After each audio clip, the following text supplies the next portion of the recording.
ស្រឡាញ់មនុស្សម្នាក់គឺគួរតែថែរក្សាឲ្យបានល្អស្រឡាញ់មនុស្សមិនស្រឡាញ់តែចំណុចល្អតែក៏ស្រឡាញ់ចំណុចមិនល្អ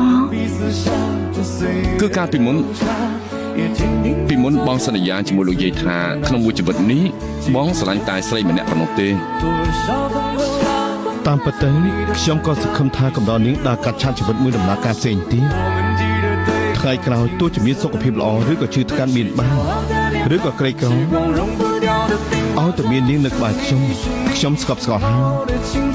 ខ្ញុំគ្រាន់តែចង់បានជីវិតមួយរស់នៅជាមួយនឹងបង